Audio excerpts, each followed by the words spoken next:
لا إله إلا الله محمد رسول الله وبركاته. الحمد لله الذي أرسل رسوله بالهدى ودين الحق ليظهره على دين كله وكفى بالله عليما. أشهد أن لا إله إلا الله وحده لا شريك له وأشهد أن سيدنا محمدا عبده ورسوله. اللهم صل وسلم وبارك على سيدنا محمد وعلى آله وأصحابه ومن تبعه إلى يوم الدين. Rabbi israh li sadri wa yassir li amri wahlul 'uqdatam min lisani yafqahu qawli, amma ba'd. Para jamaah sekalian, puji dan syukur kita panjatkan kehadirat Allah Subhanahu wa taala atas semua limpahan nikmat dan rahmat yang diberikan kepada kita. Alhamdulillah, Allah berikan kesehatan dan kelapangan waktu kita bisa berkumpul di masjid yang kita cintai ini untuk melaksanakan sholat subuh berjamaah dan melanjutkan iktikaf kita untuk mengikuti kajian ilmu, insya Allah menambah dan memperkaya pengetahuan kita serta memperbaiki amaliyah kita. Salawat dan salam kita berharap semoga selalu tercurah kepada junjungan Nabi besar Muhammad SAW, untuk seluruh keluarganya, untuk para sahabat, untuk para tabi'in, untuk para tabi'ut tabi'in, untuk para ulama, dan untuk seluruh umatnya. Insya Allah kita yang ada di tempat ini adalah umat-umat Rasulullah yang akan mendapatkan syafaat yaumul akhir nanti. Amin ya rabbal alamin ya mujibus sa'ilin. Para jamaah, hari ini kita membahas hadis-hadis nasihat-nasihat Rasulullah dalam bab hikmah, babul hikmah, bab ke-15 dalam kitab Sunan Ibnu Majah jilid kedua.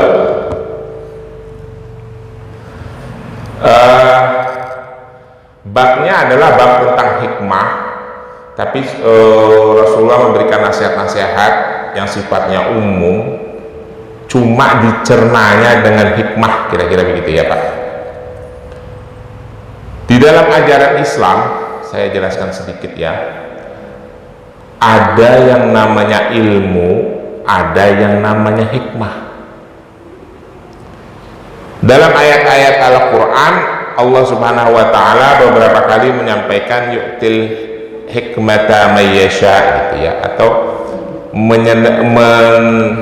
bersamaan dengan ilmu, kalimat ilmu lalu kalimat hikmah. Saya pernah menjelaskan beberapa waktu yang lalu bahwa perbedaan antara ilmu dengan hikmah. Ilmu itu sesuatu yang dicerna dan dipahami oleh akal, sedangkan hikmah sesuatu yang harus dicerna dan dipahami dengan akal dan hati ya. Para ulama menafsirkan salah satu ayat yang berbicara tentang hikmah, surah Al-Baqarah ayat 269 kalau tidak salah, nanti dibuka di rumah ya. Al-Baqarah 269, yu'til hikmata may yasha wa man utiyal hikmata faqad khairan katsira, kira-kira begitu. Wa may yadhakkaru illa ulul albab. Allah mengatakan, Allah memberikan hikmah kepada siapa saja yang dikehendaki. Barang siapa yang diberikan pemahaman melalui hikmah itu, maka sungguh dia telah diberikan kebaikan yang banyak. Wa ma yadhakkaru illa ulul albab. Tetapi ada kalimat akhirnya, penekanannya, taukidnya, tidak akan bisa mengambil pelajaran kecuali ulil albab. Artinya memahami hikmah-hikmah di dalam ajaran Islam itu biasanya dipahami oleh para ulil albab, orang yang sudah terlebih dahulu menempuh jalan untuk memahami ilmu pengetahuan ya. Wallahu a'lam bishawab, itu penjelasan para ulama. Kalau saya tidak begitu memahami tentang ilmu hikmah itu, mungkin itu ahli-ahli hakikat yang lebih paham ya. Kalau saya itu levelnya baru tahapan yang bisa dicerna dengan akal saja, yang dengan hati belum sampai ke sana kayaknya ilmu saya. Mungkin itu kiai-kiai khas, ulama-ulama besar yang memahami itu ya. Kalau saya apa yang dibaca ayat Al-Quran maupun hadis, lihat tafsirnya, lihat sababun nuzulnya, lihat sababun wurudnya, lihat syara ulama, nah itu aja yang saya baca, yang saya pahami. Lebih dari itu belum sampai kayaknya. Baik, kita mulai baca hadisnya. Bismillahirrahmanirrahim. Hadis nomor 4165. Hadatsana Abu Bakar ibnu Abi Syaibah, hadatsana Abu Muawiyah anil A'mash anis Salam ibnu Surahbil, salam maksudnya adalah ibnu Surahbil, an Abi Surahbil an Hubbah wassawa ibnu Khalid qala dakhalna ala nabi sallallahu alaihi wasallam wa huwa yu'aliju syai'an fa'anahu alaihi faqala la tay'asa minal rizqi ma tahajjazat ru'usukuma fa innal insana taliduhu ummuhu ahmar laysa alaihi qashirun thumma yarzuquhu Allahu azza wa jal. Ini pelajaran bagus ya Pak. Kira-kira artinya seperti ini. Meriwayatkan kepada kami Abu Bakar ibnu Abi Syaibah, meriwayatkan kepada kami Abu Muawiyah dari A'mas, dari Salam itu maksudnya adalah ibnu Surahbil, dari Abi Surahbil, dari anaknya lagi, dari bapaknya, dari Habbah dan Sawa. Habbah dan Sawa itu ibnu Khalid, anaknya si Khalid. Kira-kira begitu penjelasan hadisnya. Kala dua orang ini berkata, dakhalna ala nabi sallallahu alaihi wasallam wa huwa yu'aliju syai'an. Si Habbah sama si Sawa ini datang menghampiri Rasulullah sallallahu alaihi wasallam. Pada saat itu Rasulullah sedang memperbaiki sesuatu. Rasulullah itu punya kebiasaan Pak, bukan kebiasaan, emang perilaku beliau itu hari-hari ya, kalau ada celananya yang sobek dijahit sendiri, kalau ada sepatunya yang rusak diperbaiki sendiri, kalau ada peralatan rumahnya yang rusak diperbaiki sendiri, bajunya, jubahnya yang sobek dijahit sendiri, gitu ya. Itu Rasulullah. Jadi Rasulullah itu melakukan perbuatan-perbuatan yang normal seperti selayaknya seorang ayah, atrabul basyariyah, perilaku-perilaku kemanusiaan biasa. Ini, dari kalimat ini menjadi pelajaran bagi kita bahwa Rasulullah manusia agung dan manusia mulia itu perilaku-perilaku kebiasaan yang lazim itu juga dilakukan Pak. Rasulullah, saya pernah menyampaikan di majelis ini, Rasulullah juga berdagang, Rasulullah juga memanggil dagangannya ke pasar. Itu contoh ya. Jadi Rasulullah tidak hanya menyibukkan untuk urusan agama dan urusan dakwah saja. Karena kadang-kala ada umat Rasulullah, umatnya yang jauh terlampau dengan beliau itu, kalau udah sibuk dengan urusan agama, dunianya ditinggalkan, akhirnya hidupnya susah. Itu Rasulullah tidak suka ya. Kita pelajari hadis-hadis ini. Karena Rasulullah saja masih menyibukkan diri dengan urusan dunia, walaupun fokusnya adalah urusan menyampaikan risalah. Tapi untuk urusan makan dirinya dan makan keluarganya, ya dia nyari sendiri gitu. Kurang lebih begitu. Itu seandainya ustadz dan para pendakwah seperti itu mungkin lebih keren kali ya Pak. Ya ada ustadz ngomongannya masalah akhirat mulu, kita harus fokus pada akhirat, kita harus lebih banyak mempersiapkan diri untuk akhirat, jangan terlalu sibuk dengan dunia, pulangnya naik Mercy. Dianya sendiri memperkaya diri. Coba Bapak tahu Imam Ghazali kayaknya kayak apa? Walaupun ada juga para ulama, para ahli hadis, para ahli fikih yang hidupnya sederhana. Imam Syafi'i itu anak orang kaya Pak. Imam Hambali juga begitu. Walaupun rata-rata dari mereka anak yatim, tapi rata-rata mereka berkecukupan ekonomi. maka berdakwah dengan tenang. Kalau pendakwah sekarang sibuk nyari ekonomi dengan menjual ayat-ayat Allah, kalau itu saya hindari sekali itu ya. Makanya saya walaupun jadi pendakwah saya tetap bekerja. Tidak suka saya begini-begini, nyari-nyari kehidupan dari urusan agama. Kita lanjutkan. Jadi si Sawah sama si Haba itu datang kepada Rasulullah. Rasulullah lagi memperbaiki barangnya, kurang lebih gitulah ya. Fa'anahu alaihi, lalu dua orang ini mengeluh hidupnya susah begini, mungkin banyak tagihan, banyak utang, dikejar-kejar pinjol, kira-kira kali begitu kali ya, mengeluh. Faqala, maka Rasulullah berkata, la tay'asa minar rizqi, jangan kalian berputus asa dengan rizki, kata Rasulullah. Jangan berputus asa dengan rizki. Mata hazzazat ru'usakuma. Nah, selak betahazazat itu artinya bergetar. Ru'usakuma, kepala kalian berdua, kurang lebih. Jadi maknanya, jangan kalian berputus asa dengan urusan rizki, dengan urusan ekonomi, dengan urusan finansial, selama otak kalian masih bisa mikir, kurang lebih kayak gitu ya. Itu pesan Rasulullah. Jadi selama kita punya otak masih normal, kita masih bisa cari duit. Maka dari itu jangan putus asa dan jangan bertapang dagu dengan kesulitan dan dengan kemiskinan. Jangan membiarkan diri kita itu hidup susah, kurang lebih begitulah pesan Rasulullah. Lalu Rasulullah melanjutkan kata-katanya, fa innal insanu taliduhu ummuhu ahmar. Sesungguhnya manusia itu, setiap manusia dilahirkan oleh ibunya dalam keadaan ahmar, merah, maksud bayi merah itu, bayi ahmar itu artinya merah, masih dalam keadaan bayi merah. Laisa alaihi qasirun, mereka tidak punya apa-apa.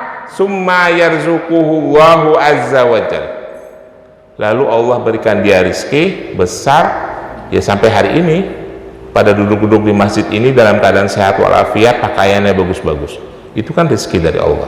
Jadi jangan berputus asa, kata Rasulullah, selama kita masih bisa mikir. Jalan pasti ada. Tapi kita mikir, Pak. Mikir dan berusaha. Saya pernah jelasin sama Bapak. Saya ngambil contoh satu ya, Pak. Pernah saya sampaikan di majelis ini. Satu hari, satu masa bulan Ramadan itu di Masjid At-Taubah itu saya tidak ada sama sekali, Pak. Nongol-nongolnya itu malam takbiran. Saya nggak datang sama sekali. Jadwal imam dan tausiah saya diisi sama Ustadz Amin. Waktu itu Pak Erwin jadi ketua panitia. Zaman Pak Erwin itu saya WA Pak Erwin, sorry ini saya nggak pernah datang. Itu saya lagi nggak kerja, Pak. Habis di PHK. Tapi saya tidak mau jadi orang susah, Pak. Pokoknya gaji gue sebulan tuh sekian juta gitu ya, gue harus dapat penghasilan segitu. Saya dagang, Pak. Buka bazar 2, satu di Cilandak, 3 malah. Satu di Cilandak, satu lagi di Citos, satu lagi di daerah Tangerang. Bulan puasa, ada yang pagi, ada yang sore, warawiri terus saja, Pak. Ya, itu kira-kira begitu usaha. Jadi saya bilang sama Amin, Min, tolong ganti dulu, gue lagi sibuk dagang nih. Udah gitu kalau bazar bulan puasa kan malam ya, taraweh tetap, terus balik lagi ke bazar. Itu contoh ya. Jadi saya tidak sama sekali nggak nongol, kurang lebih seperti itu.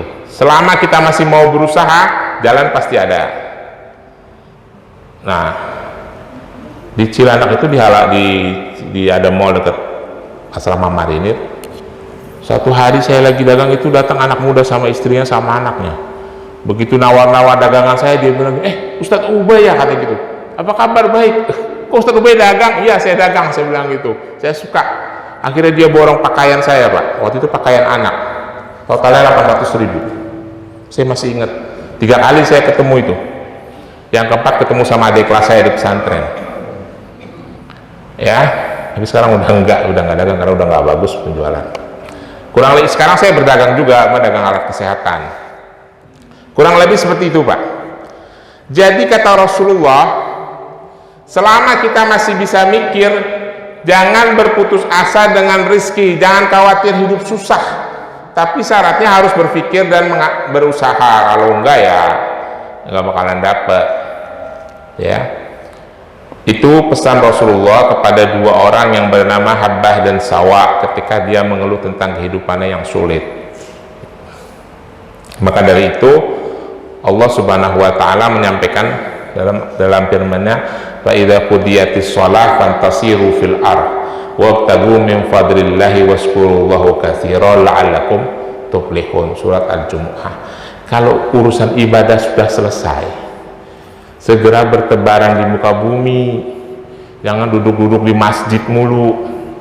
Subuh nunggu suruk, suruk nunggu duha, duha tidur-tiduran ketemu zuhur, habis zuhur nongkrong di warung ketemu asar, habis asar tidur siang ketemu maghrib, maghrib ketemu isya, nongkrong nonton TV ketemu subuh lagi.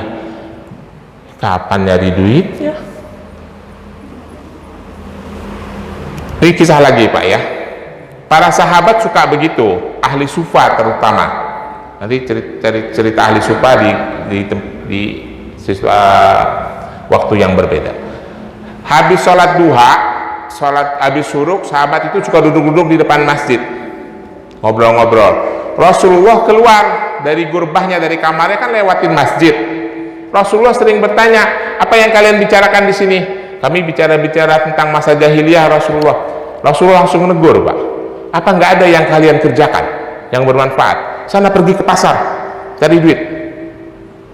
Rasulullah sering negur, Pak, karena selesai duha itu Rasulullah pasti dagang ke pasar gitu ya. Kalau nggak ada kunjungan keluar kota, kan Rasulullah suka berperang, suka berdagang keluar kota, suka lain-lain. Jadi kalau dia ngeliat sahabat lagi duduk di masjid, ditegur, ngapain di sini? Kami sedang bicara-bicara masa lalu ya Rasulullah. Apa nggak ada yang lebih baik, yang bermanfaat yang dilakukan? Coba kalian pergi ke pasar. Nanti kalau dia tobat ada yang duduk-duduk sampai dua, saya tanya, ngapain di sini? Kenapa pada gagal usaha? Gitu. Kecuali hari libur ya. Bapak-bapak sekalian, Islam ini butuh dijaga. Islam ini butuh dihidupi. Islam ini butuh dipelihara dan ditolong. Dan kita itu dalam hal ini jangan jadi objek, tapi jadi subjek. Kita umat Islam itu jangan jadi objek yang dijaga, jangan jadi objek yang dipelihara, jangan jadi objek yang dibiayai, tapi kita yang membiayai. Kalau bisa seperti itu, ya itu jauh lebih baik. Kira-kira gitu. Lalu hadis berikutnya kita baca. Bismillahirrahmanirrahim. Hadatsana Muhammad ibnu Subah abna ana Sufyan ibnu Uyainah an ibnu Ajlan an al-A'ras an Abi Hurairah radhiyallahu an qala yablughu bihi Nabi sallallahu alaihi wasallam qala al-mu'minun qawi khairu min ahabbu ila Allah min al-mu'minin da'if wa fi kullu khairun i'ris ala ma yanfa'uka wa la ta'ziz fa in galabaka al-amru faqul qadarallahu ma syaa fa'ala wa iyyaka law fa innal law taftahu amala syaitan. Nah, ini hadisnya lebih jelas lagi, lebih terang lagi.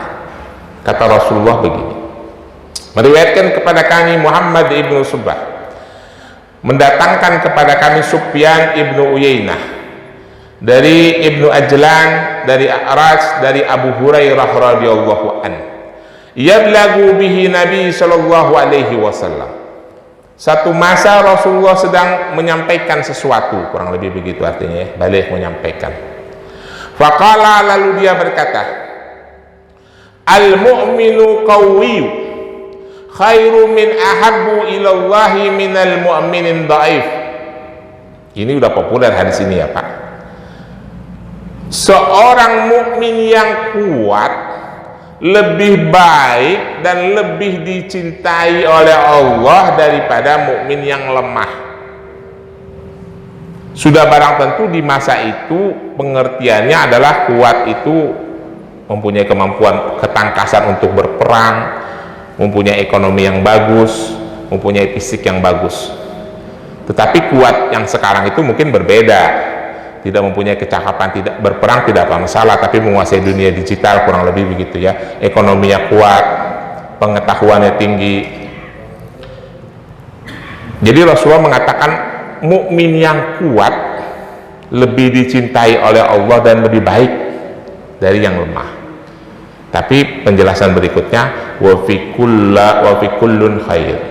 Tapi setiap muslim itu tetap baik, yang lemah baik, yang kuat juga baik, kurang lebih gitu.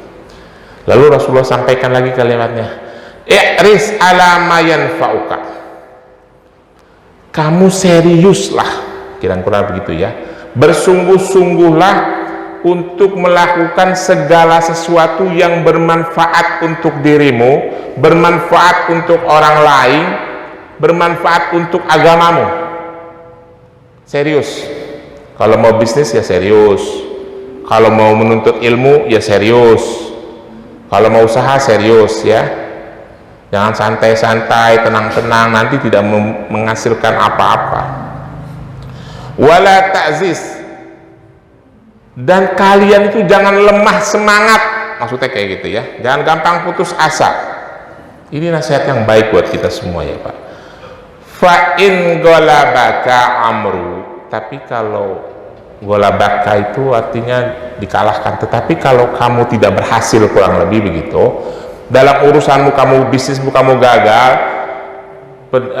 usaha-usahamu kurang berhasil atau belum berhasil, fakul, katakan qadarallahu masya'a fa'ala.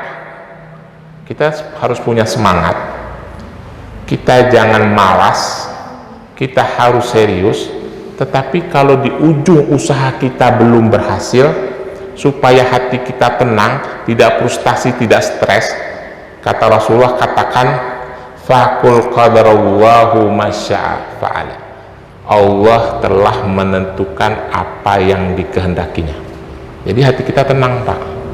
Ada proyek misalnya 10M, tinggal di ujung rupanya gagal, ya udah, berarti Allah emang belum nakdirkan, kurang lebih begitu.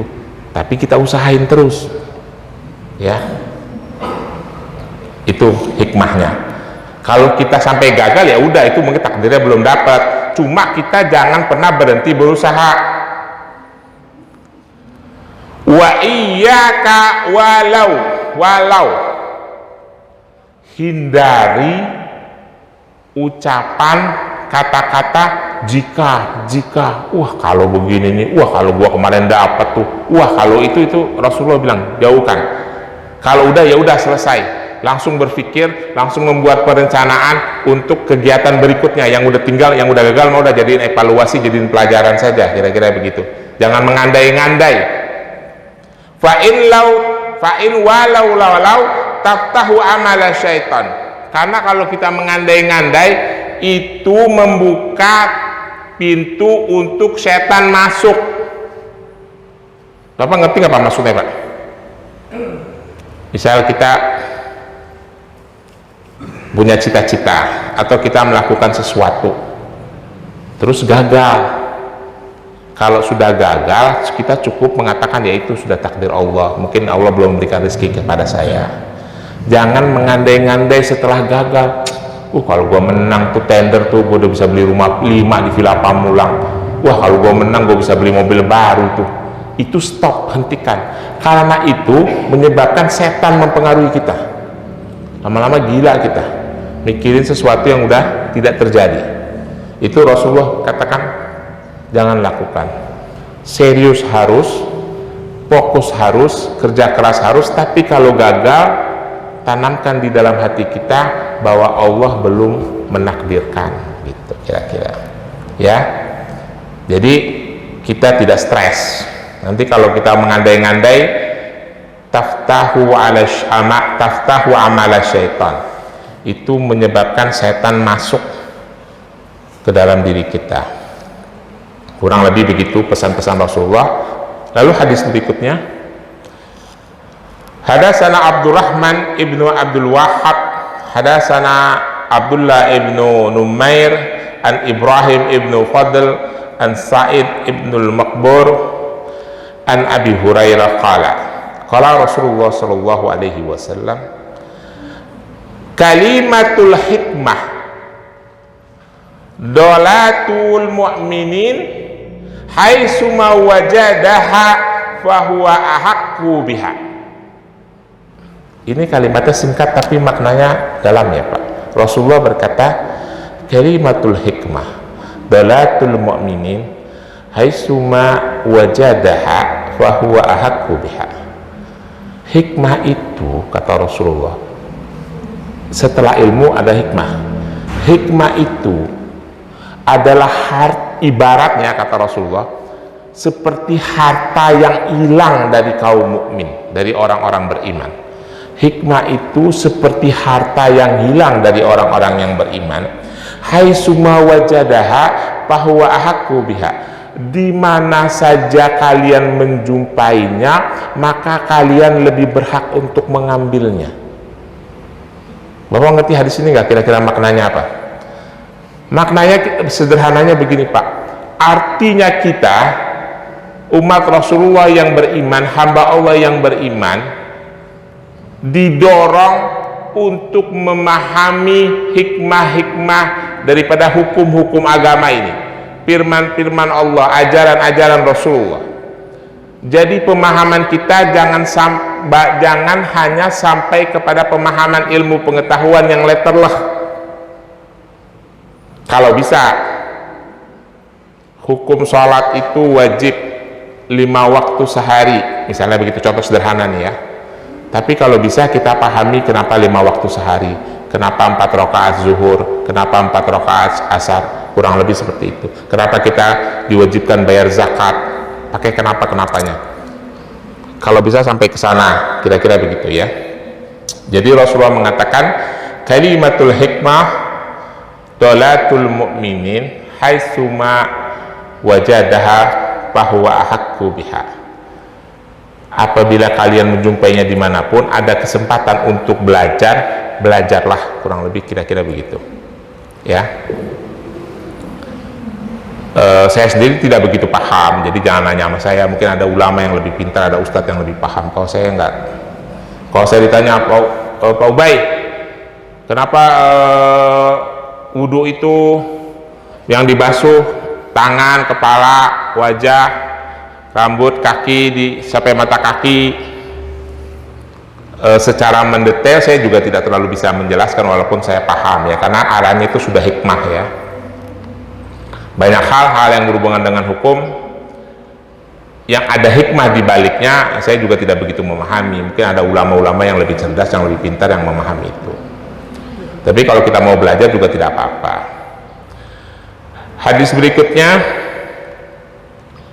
hadatsana Muhammad ibnu Ziyad, hadatsana Fudail ibnu Sulaiman, hadatsana Abdullah ibnu Utsman an Hasim, hadatsani Utsman ibnu Jubair maula Abi Ayyub an Abi Ayyub qala ja'a rajulu ila Nabi sallallahu alaihi wasallam faqala ya Rasulullah allamni wa ajirni, qala idza kuntu fi salatika fa salatul mawadhi wala takallamu bi kalimah ta'adzaru minhu wa ajmi'i ya'as amma fi yadin nas. Ini hadis yang terakhir ya.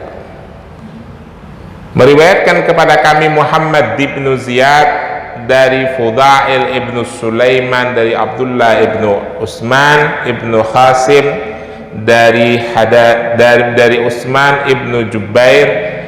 Utsman ibnu Jubair ini adalah pelayannya Abu Ayyub, penjelasannya begitu. Dari Abu Ayyub qala, dia berkata ja'a rajulu ila Nabi sallallahu alaihi wasallam, berdatang seorang laki-laki kepada Nabi sallallahu alaihi wasallam dan dia berkata, ya Rasulullah alamni wa auziz. Ya Rasulullah, ajarin dong saya ilmu yang singkat dan padat, kurang lebih begitu ya. Ajarin saya ilmu yang singkat dan padat. Lalu Rasulullah berkata 3 hal, Pak. Ini boleh kita perhatikan untuk nasihat kita ya, Pak. Kata Rasulullah begini, idza kuntum fi salatika fasala salatan mawadi.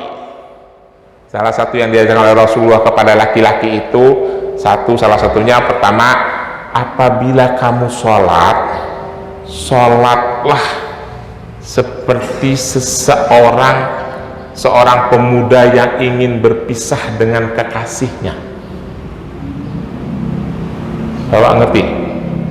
Sholat dengan serius, sholat dengan penuh keharuan, sholat dengan penuh kerinduan, dan enggak mau berhenti, kurang lebih begitulah.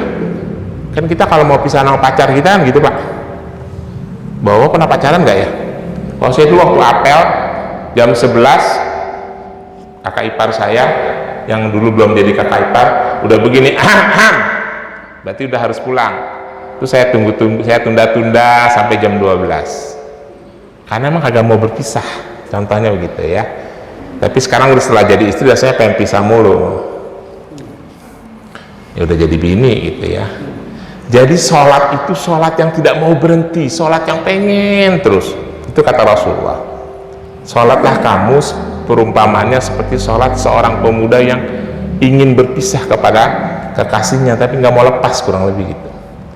Yang kedua nasihat Rasulullah, wala takallamu bikalimi ta'tadhiru minhu. Jaga perkataan, jangan menyampaikan sesuatu yang akan menyebabkan, jangan berkata yang kata-kata kamu itu akan menyebabkan kamu jadi menyesal. Maksudnya menjaga adab ya dalam perkataan. Kalau sekarang mungkin bukan kata-kata ya, tapi ketik-ketikan di medsos itu jangan sampai kita menyesal gara-gara itu, karena kebalikan ngetik-ngetik ujung-ujungnya kena kasus undang-undang ITE. Jangan. Yang terakhir kata Rasulullah, wa azmi ilyasas, kalau kamu sedang berputus asa, sedang patah semangat, amma fi aidin nas, lihatlah apa yang ada pada orang lain. Kalau ini saya pegang nih Pak, kalau terutama dalam urusan mencari ilmu ya, kadang-kadang saya lemes gitu, susah banget nih, nggak beres-beres nih. Kan saya lagi sekolah ya Pak, saya ngeliat tuh orang lain aja bisa, yang masih muda aja udah jadi doktor, yang itu aja bisa. Itu kata Rasulullah, kalau kita lagi patah semangat, lihat orang lain bisa, kita jadikan semangat ya. Orang lain aja bisa kaya, masa kita nggak bisa kaya? Orang lain aja bisa pintar, masa kita nggak bisa pintar? Kurang lebih kayak begitu. Orang lain aja bisa alim, bisa memahami ilmu agama, masa kita tidak bisa? Ya, seperti itu. Jadi seperti itu pesan-pesan dan hikmah-hikmah yang disampaikan oleh Rasulullah SAW kepada kita. Semoga kita bisa mengambil pelajaran. Lebih kurangnya mohon maaf. Kalau ada pertanyaan saya persilahkan. Ada pertanyaan? Kalau cukup saya cukupkan juga. Billahi taufiq wal hidayah. Wassalamualaikum warahmatullahi wabarakatuh.